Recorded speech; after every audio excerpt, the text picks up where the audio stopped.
আরজি করে আর্থিক দুর্নীতির অভিযোগ, আক্তার আলীর বয়ান রেকর্ড করলো ইডি। আরজি করে আর্থিক দুর্নীতির অভিযোগ আক্তারের, সন্দীপের বিরুদ্ধে অভিযোগ আনেন আক্তার আলী। আক্তারের অভিযোগের ভিত্তিতে গ্রেফতার সন্দীপ। রিপাবলিকেই প্রথম সন্দীপের বিরুদ্ধে দুর্নীতির অভিযোগ তোলেন আক্তার আলী।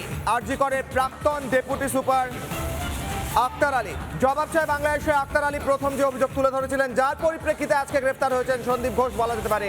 কি অভিযোগ ছিল শুনুন। নিজের জন্য 20টা সিকিউরিটি রেখেছেন, দুজন বাউন্সার নিয়ে হাঁটেন। দুজন বাউন্সার কে রেখেছেন? ওনার অফিসার ওই ডক্টর সন্দীপ ঘোষ। ওনার ঘরে সন্দীপ ঘোষ প্রিন্সিপাল আরজি করের, তিনি দুজন বাউন্সার রেখেছেন কেন? তিনি কি সিনেমায় নাম ছিলেন নাকি? ওইটাই তো উনি বলবেন। আমরা জয়েন্ট প্ল্যাটফর্ম অফ ডক্টরসের থেকে বিভিন্ন দাবি দাওয়া নিয়ে বিভিন্ন সময় আমরা স্বাস্থ্য সচিবের কাছে যাই। আমরা অনেক সময় মুখ্যমন্ত্রী ডেকেছেন আমাদের, তার সাথে গিয়ে বৈঠক করেছি। আমরা স্বাস্থ্য অধিকর্তা, স্বাস্থ্য শিক্ষা অধিকর্তার কাছে যাই, কিন্তু আমরা একজনের কাছে পৌঁছাতে পারিনি, সেটা হচ্ছে এই ডাক্তার সন্দীপ ঘোষ। তার বাউন্সাররা তা আমাদেরকে ঢুকতে দেয়নি। মানে আপনিও বলছেন যে বাউন্সার নিয়ে ঘুরে বেড়াতেন এই প্রিন্সিপাল? একদম। এবং সম্ভবত আমি যদি খুব ভুল না করি, আক্তারবাবু আমাকে মনে করিয়ে দেবেন, এই যে সঞ্জয় রায়, আমরা কিন্তু হচ্ছে যে আমাদের যতদূর স্মৃতি মনে পড়ছে যে এক সময় হচ্ছে যে প্রিন্সিপালের যে ওই বাউন্সারদের যে দল, তার মধ্যে হি ওয়াজ ওয়ান অফ দেম। আক্তারবাবু, এটা কি সত্যি? এই সঞ্জয় রায় যাকে গ্রেফতার করা হয়েছে সিভিক ভলেন্টিয়ার, এই কি চারজনকে উনি রেখেছিলেন আর ওনার ঘরে সবসময় থাকতো। আমি তো তখন বুঝতেই পারতাম না যে মানে উনি কি চাইছেন, কি করে। এই সঞ্জয় রায়কে প্রিন্সিপালের ঘরের আশেপাশে হামেশাই দেখা যেত হচ্ছে যে প্রিন্সিপালের ঘরে অবাধে তার যাতায়াত। কি কি অভিযোগ এনেছিলেন আক্তার আলী তার বিরুদ্ধে? 10 কুকীর্তি। দেখুন, অভিযোগ নাম্বার 1, ছাত্রদের দিয়ে টাকা তোলাতেন। ছাত্রদের থেকে শুধু টাকা তোলাতেন না, ছাত্রদের দিয়ে টাকা তোলাতেন। অভিযোগ 2, ছাত্রদের সঙ্গে দুর্ব্যবহার করতো এই সন্দীপ ঘোষ, কারণ তারা তার কথা না শুনলে দুর্ব্যবহার পেত। অভিযোগ 3, প্রথম বর্ষের ছাত্রদের ফেল করাতো সন্দীপ ঘোষ। তাহলে পাশ কিভাবে হতো তারা? পরের স্লাইড, পাশ করানোর জন্য 8 থেকে 10 লক্ষ টাকা, যদি 8 থেকে 10 লক্ষ টাকা দেওয়া যায় ঠিক আছে, না হলে ফেল, পড়াশোনার দরকার নেই। অভিযোগ 5, বিভিন্ন টেন্ডার থেকে 20% কমিশন পেত এই সন্দীপ ঘোষ, এবং এই টেন্ডার দুর্নীতিতেই গ্রেফতার করেছে মূলত সিবিআই। অভিযোগ 6, অনেক ছাত্রের জীবন নষ্ট করেছে, যারা তার কথা শুনতো না বা তার অনুগত ছিল না, তাহলে তাদের জীবন নষ্ট। অভিযোগ 7, কৃতি ছাত্রের বিরুদ্ধে ভুয়ো জামিন অযোগ্য মামলা দিয়েছে, কারণ সন্দীপ ঘোষের কথা শোনেননি সেই ছাত্র। অভিযোগ 8, বদলি নিয়ে স্বাস্থ্য আধিকারিকদের সঙ্গে লেনদেন, বারবার আরজি করে ফিরে আসতো। যতবার বদলি হতো ততবার আরজি করে ফিরে আসতো, কারণ তিনি লেনদেন করতেন। অভিযোগ 9, মেডিকেল বর্জ্য পাচার করতো এই সন্দীপ ঘোষ। এবং অভিযোগ 10, ব্যবহৃত রাবার গ্লাভ, সিরিঞ্জ, ওষুধ, এমনকি অভিযোগ উঠেছে দেহ পাচার পর্যন্ত করতেন এই গুণধর সন্দীপ ঘোষ। এখন গ্রেফতার হয়েছেন। সন্দীপের বিরুদ্ধে অভিযোগ আক্তার আলীর একের পর এক অভিযোগ, সেই অভিযোগগুলো দেখালাম। 10টা অভিযোগ, সেই অভিযোগের ভিত্তিতে গ্রেফতার হন। এরপর আক্তার আলীর বয়ান রেকর্ড করলো সিবিআই, ইডি। আক্তার আলীর বয়ান রেকর্ড করলো ইডি, সেই ব্রেকিং। এবার পরের ব্রেকিং,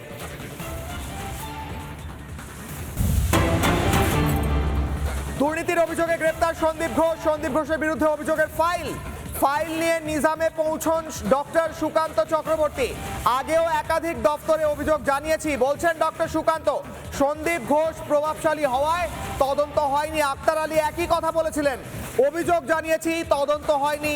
এবার doctor Sukanta Chakraborty, joint platform of ডক্টরসের সদস্য সুকান্ত চক্রবর্তী, তিনিও একই কথা বললেন, ফাইল নিয়ে পৌঁছলেন তিনি।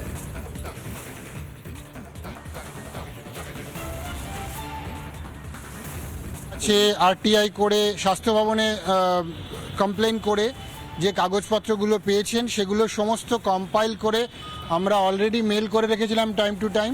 আবার আমরা একটা complete compilation joint platform of ডক্টরসের পক্ষ থেকে সিবিআই দপ্তরে জমা দিয়ে যাচ্ছে। হ্যাঁ, মূলত এই ডকুমেন্টগুলো দুর্নীতি সংক্রান্ত।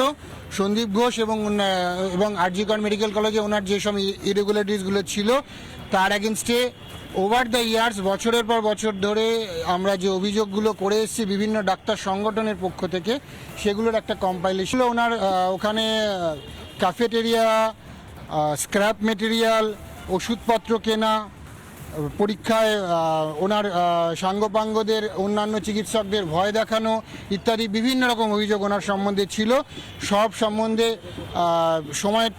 বিভিন্ন সময়ে বিভিন্ন সংগঠন এবং বিভিন্ন ইন্ডিভিজুয়াল ডাক্তার বা সাধারণ মানুষ কমপ্লেন করেছেন, সেগুলো সমস্ত কম্পাইল করা আছে। জিকর মেডিকেল কলেজে যতদিন পর্যন্ত সন্দীপ ঘোষ ছিলেন ততদিন পর্যন্ত দুর্নীতির বাতাবরণ ছিল, ভয়ের বাতাবরণ ছিল, ধমকানি চমকানির বাতাবরণ ছিল। সেই জন্যই আজকে এই অবস্থায় এসে দাঁড়িয়েছে। আমরা তো প্রথম দিন থেকে বলে আসছি, সময় মতো ব্যবস্থা নিলে আজকে এই দিন আমাদের দেখতে হতো না। জুনিয়র ডাক্তারদের লাগাতার আন্দোলনের চাপ, এবার সরানো হতে পারে বিনীত গোয়েলকে, ফাইনালি সরানো হতে পারে বিনীত গোয়েলকে, এমনটাই খবর উঠে আসছে। পুলিশ কমিশনারের পদ থেকে অপসারণের সম্ভাবনা, বিনীত গোয়েলকে অপসারণের সম্ভাবনা। পরবর্তী কমিশনার হতে পারেন পীযূষ পান্ডে অথবা অজয় রানাডে। এই মুহূর্তে বিগ ব্রেকিং, গতকাল থেকে আমরা যে ব্রেকিং এর দিকে নজর রাখছি, টানা কখন সরবেন বিনীত গোয়েল, গোটা রাজ্যের বহু প্রতিবাদী এই প্রশ্ন করছেন। জুনিয়র ডাক্তাররা বলছেন কোট আনকোট অপদার্থতার জন্য সরে যেতে হবে বিনীত গোয়েলকে, এটা জুনিয়র ডাক্তারদের কথা। গতকাল জুনিয়র ডাক্তাররা বিনীত গোয়েলকে গিয়ে তার পদত্যাগের দাবির পত্র এবং একটি শিরদাঁড়া উপহার দিয়ে এসেছেন, এবং এখন খবর উঠে আসছে বিনীত গোয়েলকে সরানো হতে পারে। জুনিয়র ডাক্তারদের লাগাতার আন্দোলনের চাপে সরানো হতে পারে বিনীত গোয়েলকে, পুলিশ কমিশনারের পদ থেকে অপসারণের সম্ভাবনা।